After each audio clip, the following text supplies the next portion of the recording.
Ni kweli wakati wa khilafa ya Sayyidina Umar radhiyallahu anhu alipewa mashauri na masahaba wenziwe na akayafanyia kazi.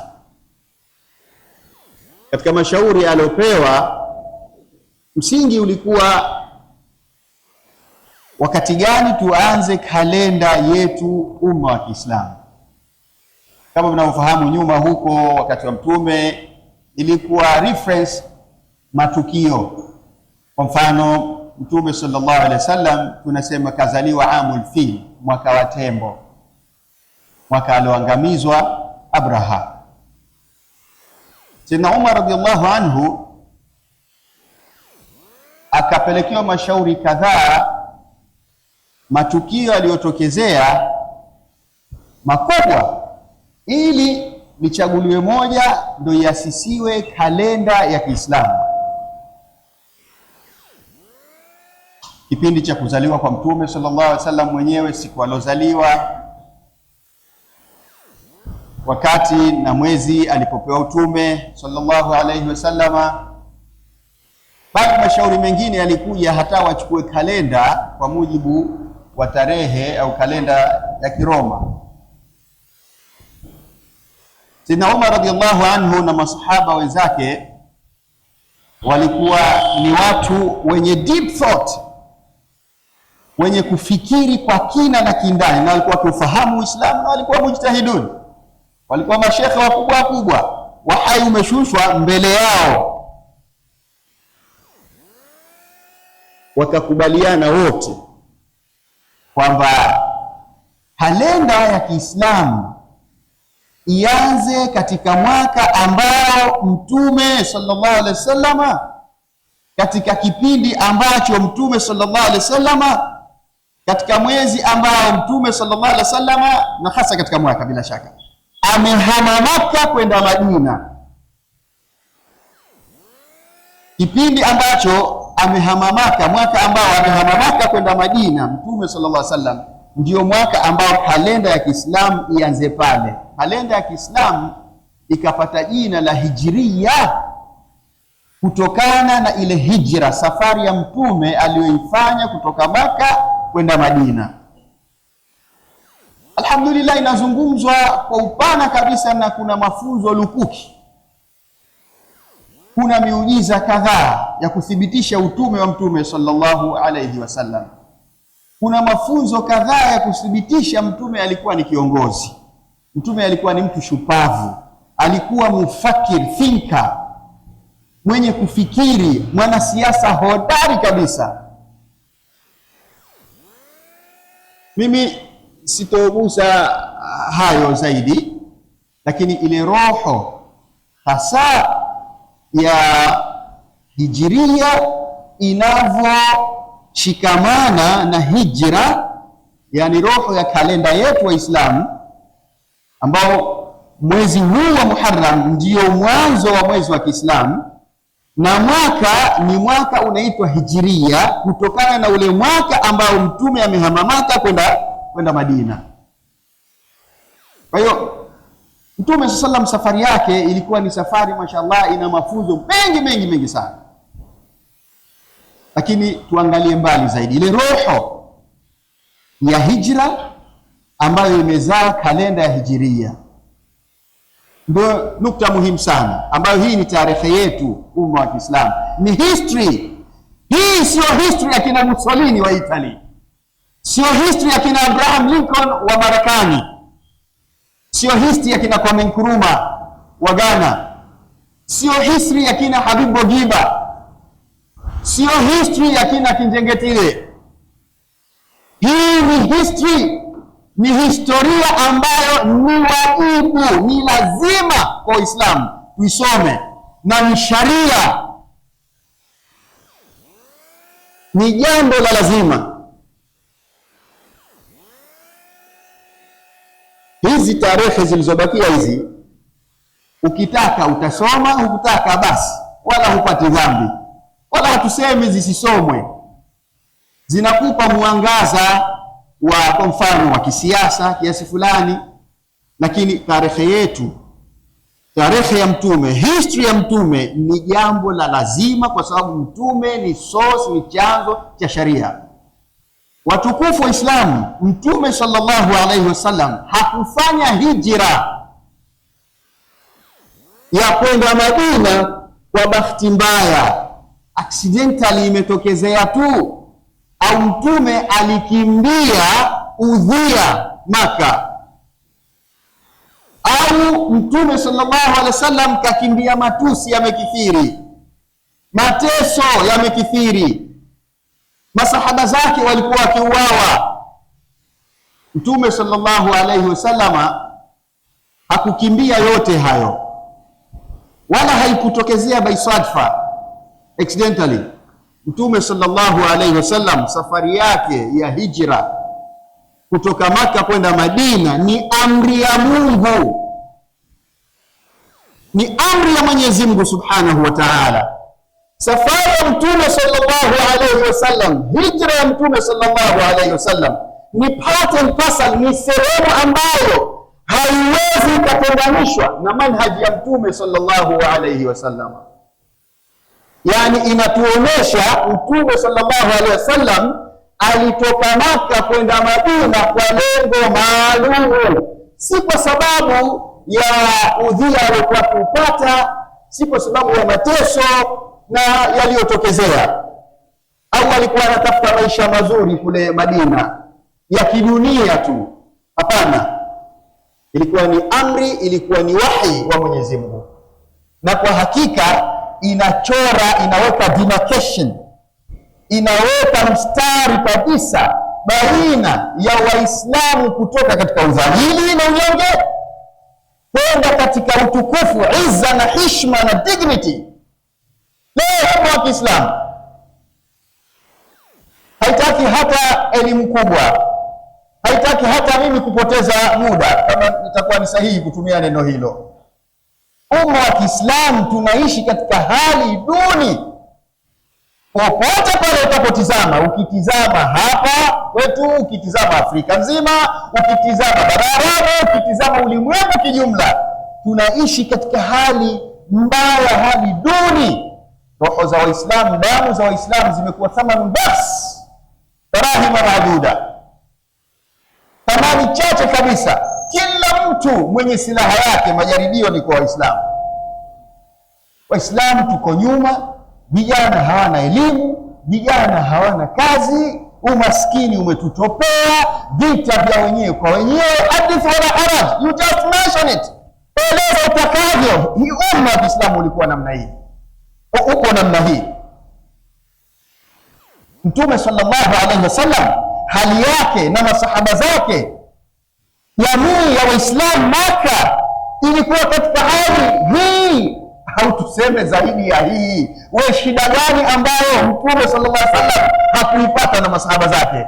Shida gani? Hebu itaje ambayo Mtume hakuipata na masahaba zake walipokuwa Maka. Hijra ndio iliyokuja kuwatoa katika unyonge na shida hizi.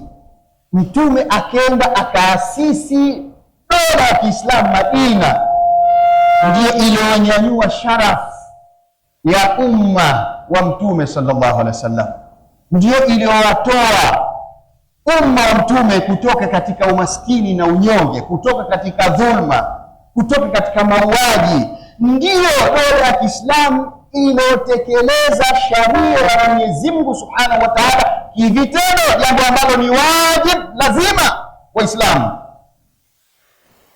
Leo haya ndio maisha yetu tuliokuwa nayo, kila aina ya machafu na udhalili, maasi yametujaa. Sasa ndio maana umma wa Kiislamu tukaemewa leo, kwa bahati mbaya umma wa Kiislamu tukaemewa, tukachanganyikiwa kwa dhulma tunazotendewa, hali ya umma ulivyo, maasi na kila kitu, tukachanganyikiwa, tukachupia na kudandia methods, manahij, njia ambazo tunajidanganya na tuna imani. Maneno mengine mtasamehe kuyatumia. Tunajidanganya kwamba eti njia hii itatutoa, itatuokoa, itatuletea mabadiliko, bali tunasema waziwazi njia hii ndio itakayotusimamishia dola ya Kiislamu ulimwenguni. Hakuna njia nyingine ya tukufu wa Islamu. Allah subhanahu wa ta'ala anatuambia ndani ya Qur'an, wa in yarau sabila rushdi la yattakhidhuhu sabila wa in yarau sabila al-ghayy la yattakhidhuhu sabila. Waislamu tuko wapi? Tukiona njia ya uongofu, njia sahihi iko wazi, ana kweupe, njia ya Mtume sallallahu alaihi wasallam, ndio hii iliyozaa kalenda ya Hijiria, ndio hii iliyopelekea Mtume kufanya hijra, njia ya Mtume sallallahu alaihi wasallam katika kuleta mabadiliko ya umma huu, katika kusimamisha dola ya Kiislamu. Kwa bahati mbaya mpaka vijana wenzetu wanabebeshwa silaha na kuwaelekezea Waislamu wao eti ndio njia ya kuleta mapinduzi ya Kiislamu, ya kurejesha dola ya Kiislamu, ya kuleta mabadiliko. Hii sio njia. Njia anayotuchorea Mtume sallallahu alaihi wasallam iko wazi kabisa.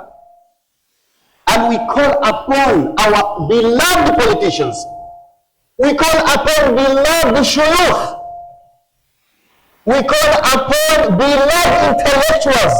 Tunawapa ulinganizi, tunawaambia, tunawaita kwa mapenzi wanasiasa wetu wapenzi ulimwenguni, katika umma huu wa Kiislamu popote walipo, wanavyuoni wetu wapenzi katika umma huu wa Kiislamu, wasomi wetu wapenzi, ma PhD holders, ma profesa wa Kiislamu katika umma huu,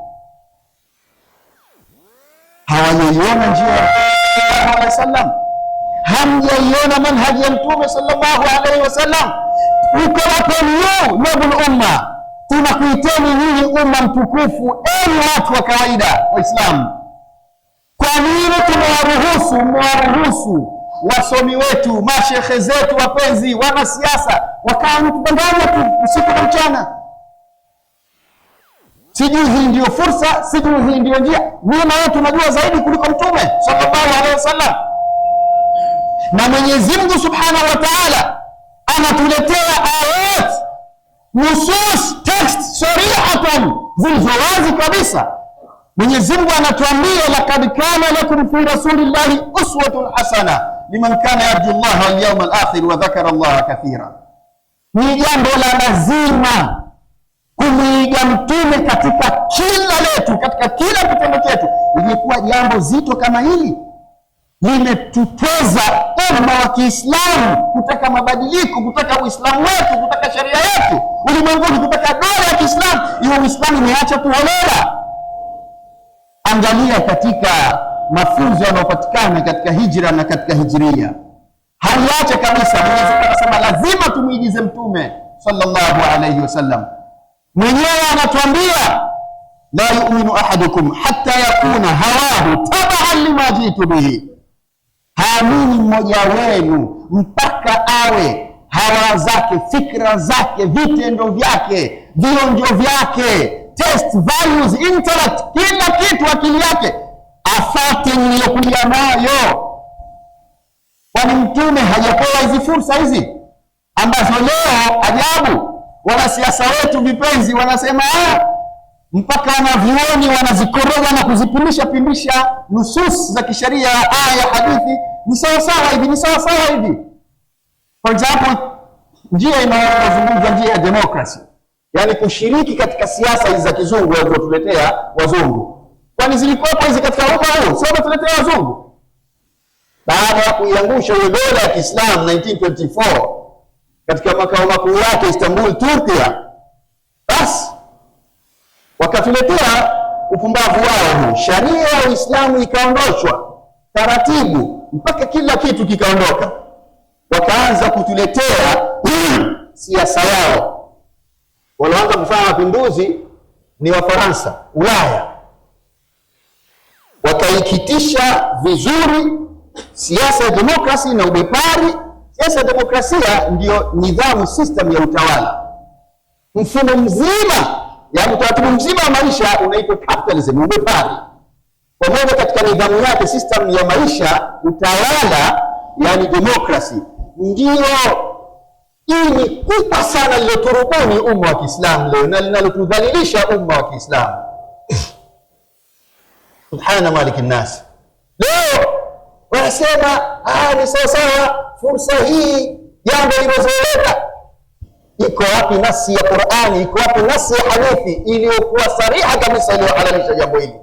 Wewe jambo ambalo sharia Mwenyezi Mungu inapigwa teke kule, hiyo hakuna nasi sariha ya wazi imesema hili jambo linafaa halifai, wala hakutaki ijtihad. Democracy according to themselves, sio sisi, sio mimi na wewe. Hakuna yote atakayeweza kufadhili democracy isipokuwa wenyewe waweza. Na wanatuambia rule of the people, for the people, by the people, hukmu sha'ab li sha'ab bi sha'ab, utawala wa watu uliowekwa na watu kwa ajili ya watu. Mungu yuko wapi hapo?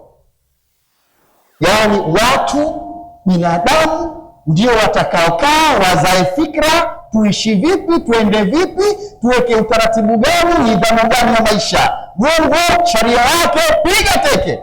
That is democracy. Ni ukafiri wa wazi, ni dhulma ya wazi, ni shirki ya wazi kabisa. Hakuna pahala popote katika Uislamu ulioruhusu jambo hili. Na hii ni tahaddi, ni challenge kwa wajuzi. Waje watueleze Uislamu hapa unasema hii ni halali, unasema hii ni halali. Waje waeleze kama hivi tunavyoeleza umma. Waje wanaweza, si kama suala la tabahi, la, ni suala la kuzungumza haki, si swala la ushindani, la kuzungumza haki. Huwezi ukaificha haki, huwezi ukaipinga haki. Ni makosa makubwa watukufu wa Islam. Wanavyuoni wetu, ma-intellectuals, wasomi wetu, msiingie huko, msiingie. Tushagongwa mara ngapi na mdudu, bado tunarejea wale umma huu, bado tunafitinishwa vile. Kama ni fursa, Utba ibn Rabi'a ni mjuzi kweli wa mufawadha, wa kumrubuni na kufanya negotiations na Mtume sallallahu alaihi wasallam, mazungumzo. Makureshi wakamtuma Utba ibn Rabi'a, nenda kwa Muhammad, kaongee naye, kazungumze naye, anataka nini? Ukiangalia tarehe wamempa karibuni mambo 5. Wakamwambia unataka mali wewe, sema tutakupa mali, achana na njia hii manhaji, basi achana nayo. Wakamwambia unataka mwanamke, sema tutakutafutia kimwana safi sana, kama shahawa zimekuzidi basi tutakupa. Wakamwambia mpaka wa in kunta turidu sharafan alaina sharafan sawadnaka alaina hata la naqta'u amran dunak, ikiwa unataka ubwana sharaf, basi tuambie, tutakupatia wewe, ndio bwana mkubwa, hatukati shauri kabla ya wewe. Makureshi walikwenda mbali zaidi, wakakubali kuasisi taasisi ambayo Makka haikuwepo kabisa. Mambo ya ufalme yalikuwa huko Ufursi, Roma, Shamu huko na maeneo mengine. Wakamwambia wa in kunta turidu mulkan malaknaka alaina, ikiwa unataka ufalme tutakupa wewe, mtawala kwetu falme.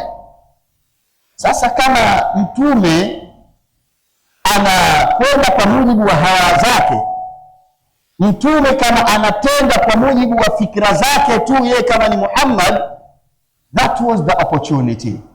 Hiyo ilikuwa ndiyo fursa, golden chance. Mtume kariski maisha yake, kalitolea maisha yake muhanga, yani kakubali kutukanwa, sumbuliwe, afanyeje, ili mtume abadilishe fikra za Makureshi, za Waarabu wakati ule, awakabidhi Uislamu, asimamishe dola ya Kiislamu. Mtume angelichukua fursa hiyo, lakini akasema hapana kabisa. Na katika riwaya nyingine, Makureshi walimtuma ammi yake Abu Talib. Mtume sallam akawaambia maneno black and white, hakumung'unya maneno. Kwa bahati mbaya kama tunavyomung'unya sisi leo mashekhe zetu na wanasiasa na ma-intellectuals wasomi wetu. Mtume akamwambia wallahi ya am law wada'u ash-shamsa ala yamini والقمر على يساري على أن أترك هذا الأمر والله لن أتركه حتى يظهره الله أو أهلك فيه. صلوا على رسول محمد. Mtume anasema, ami yangu hivyo unataka mimi nibadilishe wahi? Hivyo unataka mimi njia hii nibadilishe, nishike njia nyingine, ni participate, nishiriki katika utawala? Wakati huo Makureshi, system ya utawala, system of governance, yani namna walivyokuwa kitawaliana ni kiukabila. Mwenye mkubwa katika kabila ndo walikuwa manukaba, masabati hao ndo mabwana, ndo wakata shauri, ndo waenyesha, kwa lugha yao tusema ndo waendesha nchi ile ya Maka. Ilikuwa namna hiyo. Mtume anamwambia amri yake, kenda kufanya naye compromise, aache njia ile, aache wahi, aache manhaji anaamriwa na Mwenyezi Mungu Subhanahu wa Ta'ala. Akamwambia, ami yangu, hata wakiliweka jua kulia, mwezi kushoto.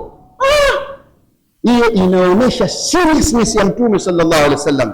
Inaonyesha yani kufanya istinbat hapo, wanavioni namna wanavyofanya istinbat, wanavyofanya ijtihadi, maana yake kuonyesha hii ndio njia tena katoi, na kuishika ni katoi, ni lazima. Ikiwa Waislamu tukishika njia nyingine, dhambi moja kwa moja. Mwenyezi Mungu atuhifadhi.